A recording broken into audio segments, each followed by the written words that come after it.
खबरें खेती के कार्यक्रम में आप मन के स्वागत है। जय जोहार। सबसे पहली आज के खेती के खास खबर।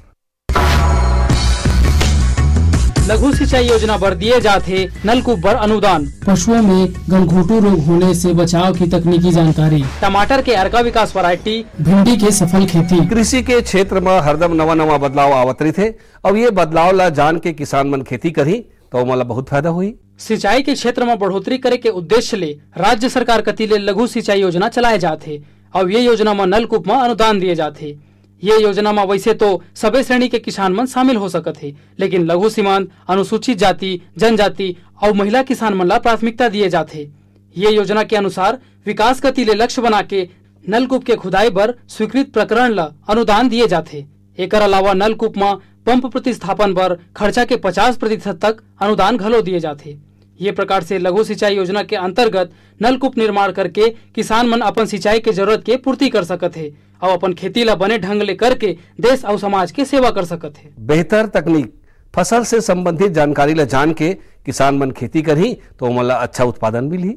पशु मन में गलघोटू रोग भयंकर तीव्र और संक्रामक रूप से होथे। ये रोग है पार्श्वरेला जीवाणु के रहेले होथे, जिन्हें कुछ पशु मन के श्वास नली के ऊपरी भाग में रहते। गर्मी में अक्सर चारा के कमी में ये पशु मन के स्वास्थ्य कमजोर हो जाते और रोग प्रतिबंधक शक्ति कम हो जाते। एकर से शरीर में मौजूद जीवाणु है पशु ला बीमार कर देते। एकर से पशु एकाएक बीमार हो जाते, तेज बुखार और रोआ खड़ा हो जाते। जीभ और गला में सूजन आये 24 घंटा के अंदर पशु की मृत्यु हो जाते। ये पशु के संसर्ग में आये दूसर पशु मन भी ये रोग से ग्रसित हो जाते। एकर ले बचाव बर सल्फा ड्रग्स और एंटीबायोटिक्स समय में लगायल पड़ते। प्रति वर्ष बरसात के पूर्व टीकाकरण करेले ये रोग नहीं हुए। अब खेती संबंधी खास खबर। दलहन बीज उत्पादन ला बढ़ावा देबर बीज उत्पादक किसान मन ला 1000 रुपया प्रति क्विंटल के दर से उत्पादन अनुदान दे जाही। कृषि के मशीनीकरण ले बहुत सुविधा होते और एकर से समय, श्रम और लागत तीनों के बचत होते। मोबाइल स्लाइडर का एक्चुअली यूज वहाँ पे होता है, सपोज आप मक्का लगाते हैं या फिर बड़े बड़े जो बड़े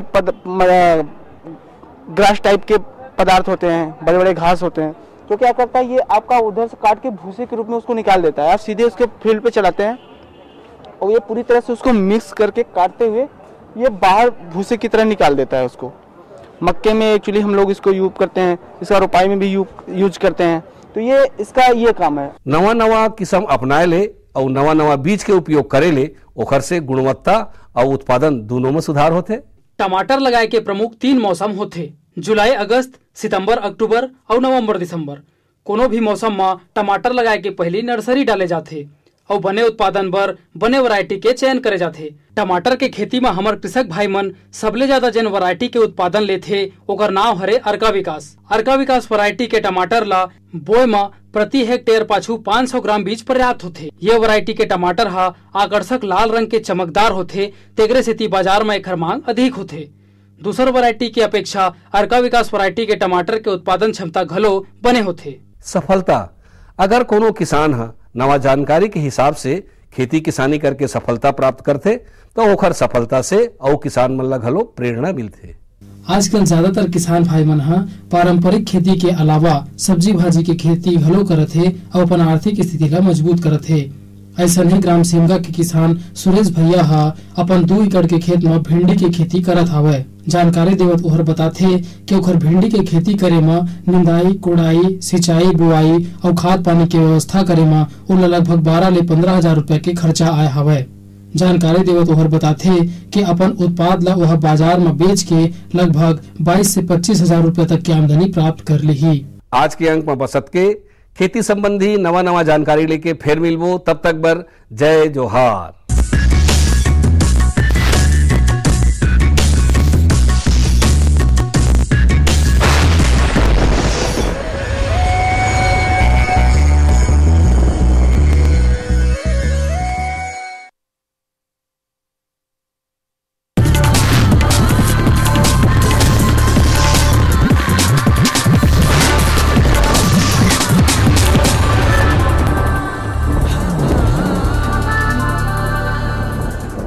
नमस्कार। मंडी भाव आओ आज जानबो हमारे प्रदेश के अलग अलग मंडी में धान, फल और सब्जी मन के का भाव है।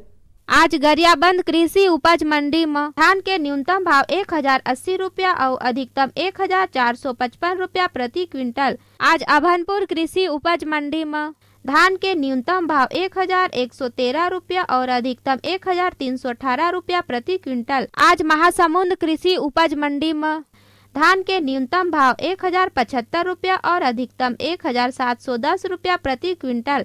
आज बागबहरा कृषि उपज मंडी में धान के न्यूनतम भाव 1118 रुपया और अधिकतम 1665 रुपया प्रति क्विंटल। आज रायपुर के सब्जी मंडी में चुरचुटिया के बने आवक देखे गए है।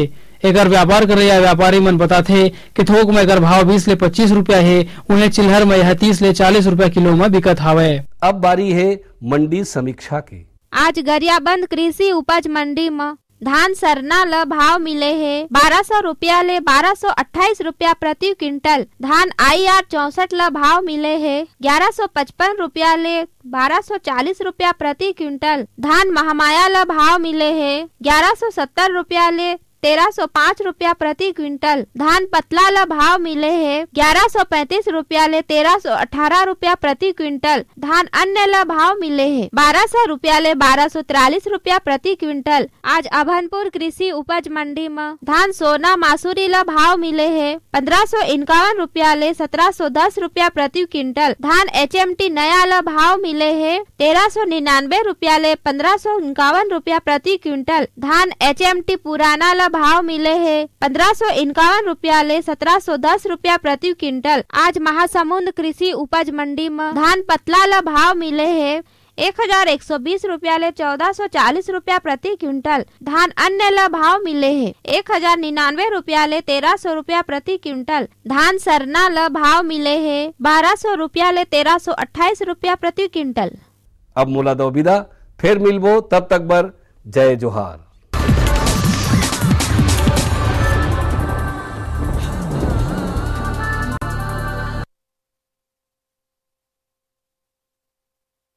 सभी किसान भाइयों को नमस्कार।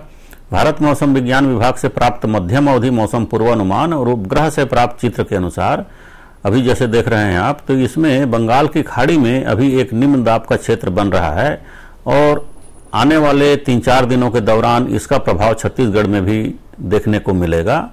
तो जो पूर्वानुमान प्राप्त हुआ है उसके अनुसार आने वाले 24 से 48 घंटों के पश्चात बस्तर संभाग, रायपुर संभाग और बिलासपुर संभाग के कुछ जिलों में मध्यम वर्षा होने का पूर्वानुमान है। 1-2 स्थानों में भारी वर्षा भी हो सकती है। जहां तक सरगुजा संभाग की बात है तो सरगुजा संभाग में आने वाले 3 दिनों के पश्चात हल्के से मध्यम बारिश देखने को मिलेगा, ऐसा पूर्वानुमान अभी भारत मौसम विज्ञान विभाग से प्राप्त हुआ है। तो इस तरह से आने वाले 4-5 दिनों के दौरान मौसम को देखते हुए किसान भाइयों को सलाह है कि कई क्षेत्रों में पिछले सप्ताह अच्छी बारिश दर्ज की गई है, भूमि में पर्याप्त नमी है, तो इस नमी का लाभ लेते हुए जो खरीफ फसलें हैं हमारी मूंगफली, सोयाबीन, उड़द और धान, इन फसलों की बुआई जितनी जल्दी हो सके पूरा करने का प्रयास करें। लेकिन ये ध्यान रखें कि बुआई के पहले 2 ग्राम थायरम या बाविस्टीन से प्रति किलो बीज दर के हिसाब से अवश्य उपचारित करके बुआई करें। साथ साथ दलहनी फसलें जो हैं उनको राइजोबियम कल्चर 5 ग्राम प्रति किलो बीज दर के हिसाब से अवश्य उपचारित करें, उसके पश्चात बुआई करें तो ज़्यादा लाभ मिलेगा। जहाँ तक अभी जो साग सब्जी वाले फसलें हैं तो उनके लिए पर्याप्त वर्षा हो रही है, परंतु जिन खेतों में पानी इकट्ठा होने की संभावना रहती है वहां पर निकास नाली की व्यवस्था करें जिससे सब्जी वाले खेतों में पानी का जमाव न हो। मौसम की जानकारी के साथ कृषि सलाह में आज इतना ही। नमस्कार। ये लो और बताओ। बस। अरे ये क्या भैया जी, बस इतनी सी रसायनिक खाद? किसानी छोड़ रहे हो क्या? किसानी नहीं, नादानी छोड़ रहे हैं। मिट्टी की जांच कराई है, अब तो लालाजी जितनी जरूरत है उतने ही उर्वरक खेत में डालेंगे। हाँ किसान भाई आज ही अपने जिले की नजदीकी भूमि परीक्षण प्रयोगशाला में मिट्टी की जांच जरूर करवाएं और मिट्टी में पोषक तत्व, नमी व पौधे के विकास को देखते हुए केवल जरूरत के अनुसार ही पोषक तत्व डालें। और हाँ, मिट्टी में गंधक, जस्ता, बोरोन जैसे सूक्ष्म पोषक तत्वों का पता लगाना भी न भूलें। उर्वरक और जैविक खाद के सही उपयोग से भूमि का उपजाऊपन बनाए रखें, उत्पादकता बढ़ाएं, खर्चा घटाएं और बहुमूल्य विदेशी मुद्रा बचाने में भी सहयोग दें। और हाँ, धीमी गति से नाइट्रोजन उपलब्ध कराने वाले उर्वरकों जैसे नीम लेपित यूरिया को प्राथमिकता दें और यूरिया का पत्तों पर छिड़काव करें। अरे वाह, तू तो सचमुच समझदार हो गया रे। अधिक जानकारी के लिए संपर्क करें जिला कृषि अधिकारी या किसान कॉल सेंटर। अम्मा खाना दे दो ना। सबर कर गोलू, अभी दाल नहीं गली है। तू फिक्र ना कर गोलू की अम्मा, अब की बार अपनी दाल खूब गलेगी। क्या मतलब जी? अब की बार NFSM के तहत दाल की पैदावार को बढ़ाने के तरीकों को दिखाने के लिए देश में 1000 क्षेत्र चुने गए हैं, जिसमें हमारा इलाका भी आ गया है। पर इससे हमें क्या फायदा? हमें 5 एकड़ खेती के लिए खाद और कीटनाशक के अलावा बढ़िया बीजों की एक मिनी किट भी मिलेगी। इतनी दाल का करेंगे क्या जी? अरे भगवान, सरकार ने दलहन का समर्थन मूल्य भी खूब बढ़ा दिया है और इनकी खरीद का भी पूरा इंतजाम कर लिया है। इससे आमदनी बढ़ेगी और फिर हमारा गोलू अच्छे स्कूल में जाकर के कृषि वैज्ञानिक बनेगा। हाँ, क्या करूं? हाँ, मैं ऐसे ही करूंगा। हाँ, अच्छा, मैं जा रहा हूँ। अच्छा, जी जी जी, हाँ, जी जी जी। किससे बात कर रहे थे इतना हंस कर? किसान कॉल सेंटर विशेषज्ञ से खेती के बारे में सलाह ले रहा था। सुबह भी रात को भी? किसान कॉल सेंटर सुबह 6 बजे से रात को 10 बजे तक खुलता है। रविवार को भी? हाँ भाई, साल के 365 दिन खुलता है।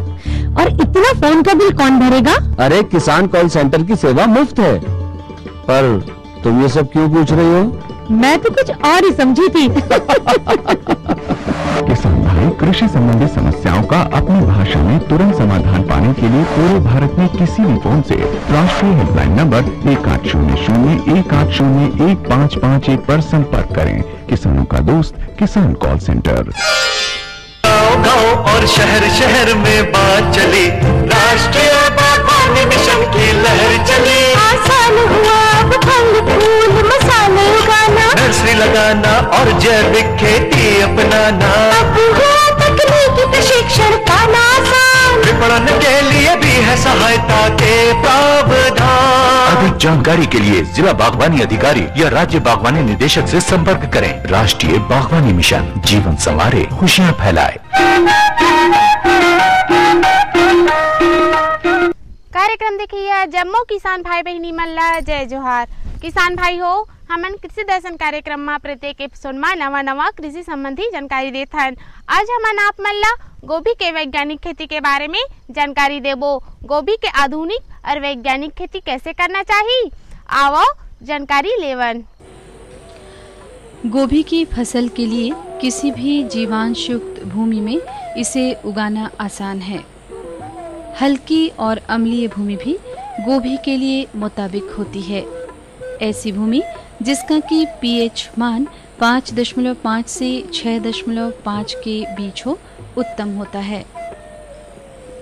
गोभी की नर्सरी के लिए भी ज़्यादा बीजों की आवश्यकता नहीं पड़ती।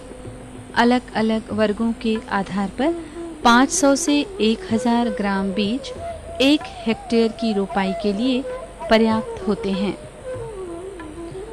जिस प्रक्षेत्र पर गोभी की पैदावार ली जानी है उस पर फसल से पूर्व मिट्टी पलटने वाले हल से अच्छी तरह जुताई करें ताकि भूमि भुरभुरी हो जाए। किसान भाई हो, गोभी के फसल में जल प्रबंधन के जानकारी होना भी जरूरी है। सिंचाई कब कब और कतका मात्रा में करना चाहिए, आओ जानकारी लेवन। अलग अलग प्रजाति की गोभियों के लिए रोपाई का समय भी अलग अलग होता है। गोभी को वैज्ञानिक पद्धति से उपजाया जाए तो ये अधिक लाभप्रद रहता है। गोभी की फसल को जितनी ज़रूरत नियमित सिंचाई की होती है उतनी आवश्यकता जल निकासी की भी होती है। इसलिए किसान भाइयों को चाहिए कि सिंचाई की व्यवस्था के साथ ही साथ उस जल निकासी की व्यवस्था भी पूरी गंभीरता से कर लें। गोभी को पहली सिंचाई रोपाई के तुरंत बाद करना चाहिए। भूमि में सिंचाई के द्वारा पौध वृद्धि और कर्ड बनने तक नमी का बना होना नितांत आवश्यक होता है। फूल गोभी के खाए जाने वाले भाग को ही कर्ड कहते हैं। जल्दी बाजार में आने वाली किस्में, जिसे कि अगेती किस्म कहते हैं, इनमें 15 से 20 दिनों के अंतराल में सिंचाई करते रहना चाहिए। और देर से बाजार में आने वाली किस्में, जिसे कि पिछेती किस्म कहते हैं, इसे हर 10 से 12 दिनों के अंतराल में सिंचाई की आवश्यकता होती है। एक तरह से ये भी माना जा सकता है कि सिंचाई ऋतु और भूमि की किस्म के अनुसार की जानी चाहिए। सिंचाई के लिए ड्रिप इरिगेशन या सिंचाई की टपक पद्धति का उपयोग किया जाना चाहिए। इससे जल की अपव्ययता पर भी अंकुश लगता है और जल में घुलनशील उर्वरकों को भी सारे प्रक्षेत्र में इसकी मदद से एक रूपता के साथ दिया जा सकता है। छत्तीसगढ़ का किसान अब बहुत सी बातों को समझने भी लगा है और यही वजह है कि बहुत सी जगहों में सिंचाई की व्यवस्थित तकनीक अपनाई जा रही है और भरपूर फसल ली जा रही है।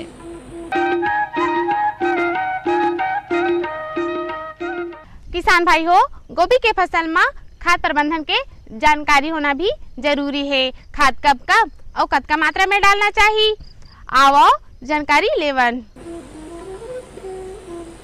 उचित खाद और उर्वरक प्रबंधन के द्वारा भी गोभी की उपज को बढ़ाया जा सकता है।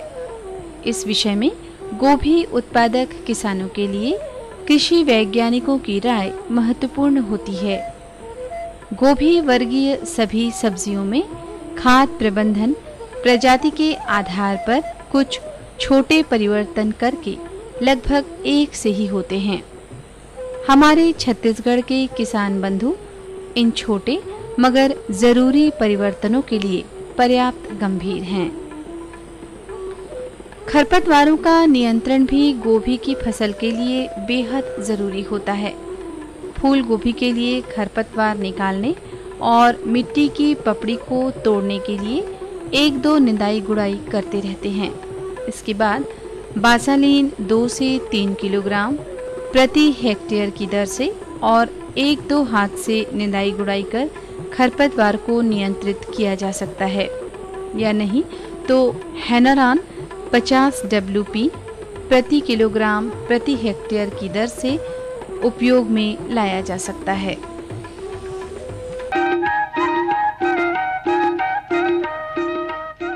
किसान भाई हो, गोभी के फसल में कुछ रोग लगे के घलो डर रही थे। ये रोग का हरे, एखर ले बचे बर कौन से दवाई के छिड़काव करना चाहिए, आओ जानकारी लेवन। गोभी कुल की सब्जियों में 2 प्रकार के कीट का प्रकोप ज्यादातर होता है, जिनमें एक है माहो या एफिड और दूसरी है तंबाकू इल्ली या टोबैको कैटरपिलर। यदि इन कीटों के प्राकृतिक शत्रु जैसे लेडी बर्ड बीटल खेत में सक्रिय हो तो कीटनाशक दवा का छिड़काव नहीं करना चाहिए। गोभी वर्गीय सब्जियों में रोग और कीट के प्रकोप का समय रहते ही प्रबंधन कर देना चाहिए, अन्यथा किसानों को भारी क्षति भी हो सकती है। गोभी वर्गीय सब्जियों के 2 प्रमुख रोग होते हैं। पहला पदगलन या टैंपिंग ऑफ रोग और दूसरा होता है काला विगलन या ब्लैक रॉट रोग। इन रोगों और कीटों से अपनी गोभी की फसल को बचाए रखने के लिए वैज्ञानिक विधियों को अपनाया जाना चाहिए। इसके अलावा बीज का उपचार करके भी गोभी की फसल को कई तरह के रोगों और कीटों से बचाए रखा जा सकता है। इसके लिए बीज को 10% ब्लीचिंग पाउडर या स्टेप्टोसाइक्लिन दवा 1 ग्राम प्रति लीटर की दर से घोल में बीज डुबोकर उपचारित किया जा सकता है। एहतियात के तौर पर रोगग्रस्त पौधों के अवशेषों को एकत्रित करके जला देना चाहिए। गोभी वर्गीय सब्जियों को मुख्य रूप से 3 भागों में बांटा जा सकता है। फूल गोभी, पत्ता गोभी और गांठ गोभी। हमारे राज्य का तापमान बिल्कुल वैसा ही है जैसा कि गोभी की फसल को चाहिए होता है और भूमि बिल्कुल वैसी जो गोभी का उत्पादन भरपूर कर सके।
किसान भाई हो, अब जाए के बेरा होगे। अवैया अंक में फिर नवा नवा जानकारी के साथ उपस्थित होबो। तब तक बर दो विदा।